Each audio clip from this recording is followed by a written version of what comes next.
Welcome to another episode of the Be Smart podcast. Jared, what is up, man? How are you doing? How's life? Night Moves was uploaded to Amazon today. I was going to ask you. Nice. Yeah, and it's live for pre-order for the ebook, and I ordered a proof copy, which I'm going to get on Friday, so I can just check it out and make sure there's no errors or anything. And next time we talk next week, I'll have the proof copy with me, and you can see it on screen. And when's the official release date? September 24, is that right? Yep. Very cool.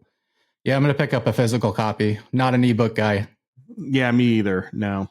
All right, well, let's get right into the market headlines this week. First up from Bloomberg, traders need Fed's rate cut signal to keep stocks rallying. So Wall Street is betting that Fed Chair Jerome Powell will confirm that interest rate cuts are coming at the Jackson Hole Symposium in Wyoming. I want to read this quote from Eric Bailey before getting your thoughts. If traders hear cuts are coming, stocks will react favorably. If we don't hear what we want, that would trigger a bigger sell-off. Any thoughts here? Any predictions? The question is, what do people want? Right now we're pricing in about a 20% chance of 50 basis points in September. So people are holding out some possibility that there's going to be 50 basis points. I think there's a 0% chance of that. Powell is too hawkish. He thinks he's Volcker. He's not going to do it. I think we probably get 25 in September, but I think there's some possibility that we get none. I mean, if you think about it from the Fed standpoint, we had this big risk off event a couple of weeks ago. The market is completely recovered. Stocks are back to where they were before. Volatility is back to 15. There's once again, financial conditions are very easy. I don't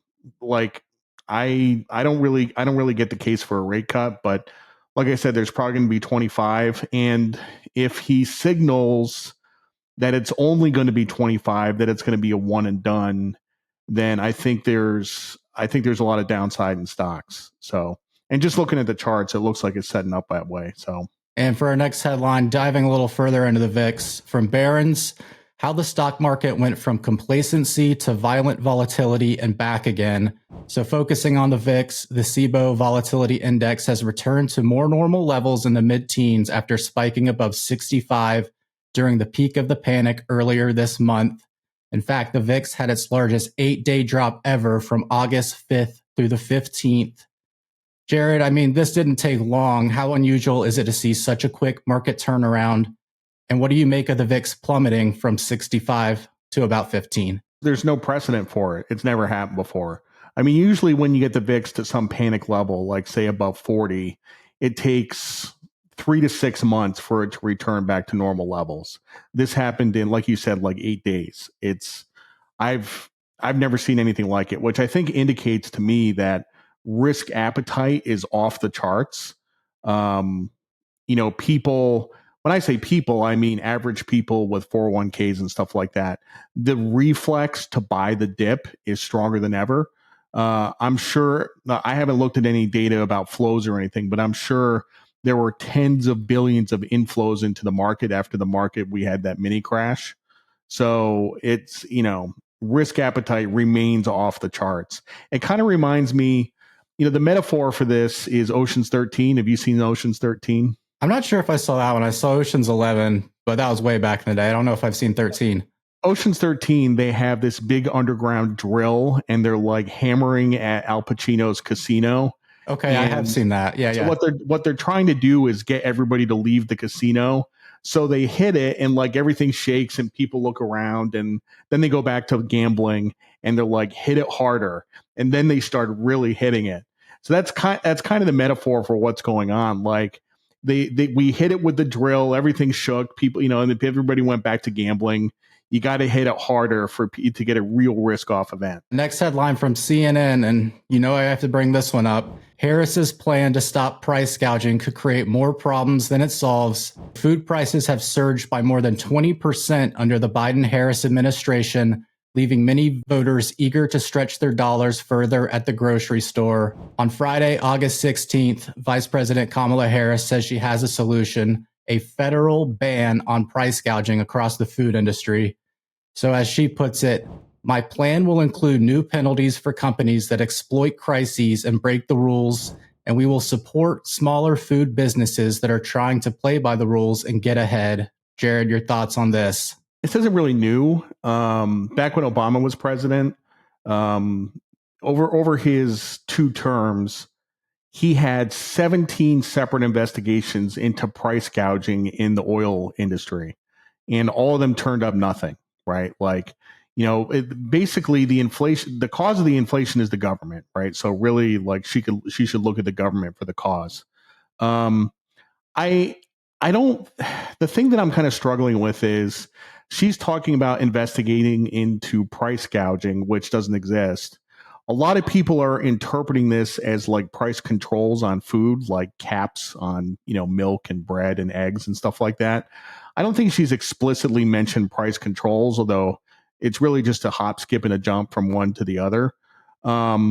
If we really capped prices of food, I mean, it's just like it's just the stuff you're reading on Twitter. Like, it would absolutely cause shortages and black markets, and our grocery stores would look like Venezuela's, right? We would walk in and there would be empty shelves. And if we were in a classroom and I were up on the whiteboard and I had a dry erase marker, I would draw supply demand diagrams. I would draw a downward sloping demand curve and an upward sloping supply curve. And I would draw a line across that was a cap below the equilibrium price level. And I would show how demand exceeds supply, which causes a shortage. It's really economics 101. And Jeff Gundlach tweeted the other day that anybody running for president who displays this level of economic illiteracy should automatically be disqualified from being president, right? Because this has been tried many, many times throughout history. Most recently in Venezuela. I hate to keep bringing that up, but this is exactly what Hugo Chavez and Maduro did. And it resulted in widespread poverty and shortages and deprivation. I mean, it seems like a terrible idea. I wonder how much of it is just a talking point leading into the election. Like, I wonder if she's actually planning on implementing this. This is just me speculating. Like, I think her instincts are very, very far left. And, I think she can't help herself. What's interesting is I saw a short-term chart of her popularity around the last week. And from the time that she announced the price gouging rules, her popularity dropped about 3% over a couple of days. So I think everybody likes the idea of Kamala Harris in the abstract. You have this person who's not 80 years old and is not senile and seems to be with it. And I think everybody's ready to vote for somebody who's not 80 years old. But once you start putting concrete policy recommendations behind it, then it starts to look a lot less appealing. Walls, hasn't he never owned an investment in his life? Like, no stocks, no anything? Never owned an asset, never owned a stock, never owned a piece of real estate, never owned a bond, never owned a mutual fund. All he's had is cash in a bank account his entire life. So if you think about these two people, Kamala with her price controls and Walls never owning an asset in her life, I think you have never had a less financially literate duo running for president than these two. Like, and Kamala Harris has bragged before, like when she was running for when she was running for president in 2020, she was literally bragging to people that she had never worked in the private sector. She held that up as a point of pride. And you have these people, they just don't know how the economy works. And it is a recipe for complete disaster. So, and this, me saying this, like, I'm not saying this as an endorsement for Trump, go out and vote for Trump, because, with Trump, you have other issues. You have the fact that he wants to control the central bank and keep interest rates low. You have his tariffs. Like, it is a shit sandwich what we have to vote for in November. Like both parties are displaying outrageous levels of economic illiteracy. All right, let's take it over to the main topic. I want to discuss why personal finance should be taught in schools. Wallet Hub recently conducted its college student financial survey, and I'm going to read you some key stats before we get into this. 7 in 10 college students feel overwhelmed by their financial responsibilities. 61% of college students regret how much they borrowed with student loans. 1 in 5 college students don't have a plan for paying off their student debt after college. More than 1 in 4 college students would give their personal finances a grade of C or worse. And 85% of college students would take a course in personal finance if it were available and they got credit toward their degree. So this last point is kind of what I want to focus on, because you're teaching a finance course this fall. Personal finance course, yeah. Has the semester started yet? No, it starts a week from today. Okay. So, the kids beat down the doors to sign up for my class. I have a full class every single time. What's interesting is that when they get there and they start learning this stuff, they find out that it's complicated and there's a lot to know. I talk about things like Fannie and Freddie. Like, when you're 18 years old, you don't know anything about the GSEs. Like that never occurred to you before. I talk about mortgages. I talk about car loans. I talk about credit cards. A lot of this they've never been exposed to before. And, from an academic standpoint, it can be difficult and it's a difficult class, but I think it's the most important class that they will take in college. So how important do you think it is for students, even going back to, say, high school, before they're making their college decisions and taking out these loans, to have some sort of personal finance in their education? Going back to high school and even in college, personal finance was never really part of my curriculum, which in retrospect seems a little nuts. I mean, it would have been much more valuable to have a personal finance class than some of the other dumb electives I took. I think it should be mandatory. I think everybody should take it. But one of the problems with making it mandatory is who's going to teach it, like who is qualified to teach it. Somebody with purple hair and armpit hair is going to teach this class. You really there's academics should not be teaching this class, right?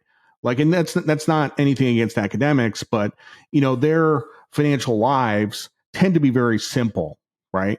They have a paycheck. They're a W-2 employee. They might have a pension. They might have a mortgage. It's pretty plain vanilla. Like when you talk about somebody who's been in the outside world and lived and done a lot of different things, then it can really add a lot to the curriculum. So, I'm not saying nobody else is qualified to teach this class but me, but, really, I sort of struggle with these.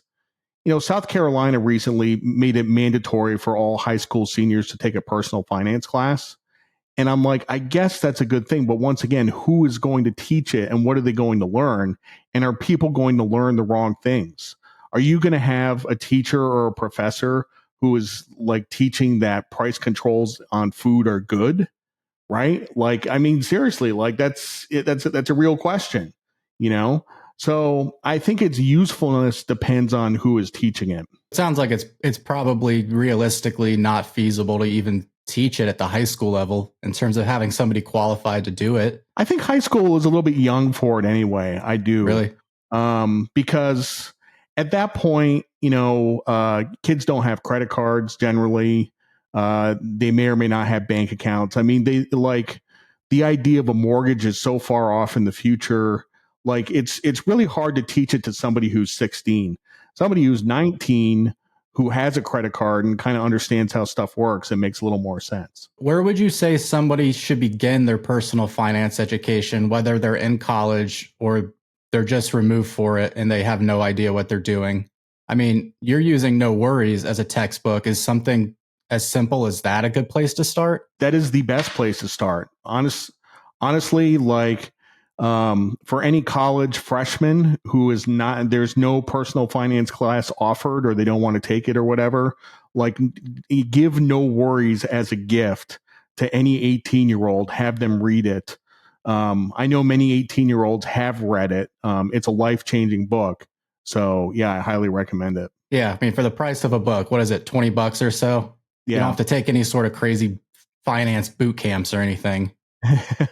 Let's take it over to the mailbag. We got one question here from David. He writes, I am so pleased that the awesome portfolio is so specifically actionable. One question, I have an initial portfolio of 50K, but expect to increase that to 200K.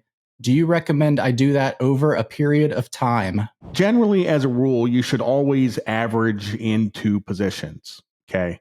And you've heard of this phenomenon called dollar cost averaging. That's where you have a stock mutual fund and you buy some every month and you average into it over time.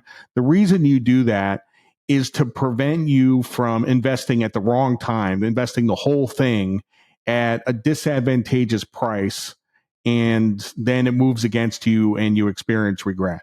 So that's really why you average into things. So if you have a $50,000 portfolio of the awesome portfolio and you want to get it to 200,000, then I would say, okay, you have 150,000, slice that up into 12 pieces and invest, that amount in each month over the course of the year. All right, the week ahead, besides J-Hole, anything else coming up this week you're anticipating? I'm really focused on Jackson Hole. I'm going to be trading around it, so it's going to be an exciting day to say the least. No, I guess I'm not really focused on anything else. We had a new stock pick in the Daily Dirt app, which is going to be interesting. So if you want to read about that, you can sign up for that. But no, I don't think I have anything else. I'm going to Cleveland this weekend, going to a ball game with a couple of old Coast Guard buddies. I think that is it for today's episode. Thank you everyone for listening or watching. Make sure to subscribe. If you're on YouTube, give us a like, drop us a comment. Let us know what you want to cover in the weeks ahead. Jared, thanks for your time. I will talk to you soon. Thanks very much.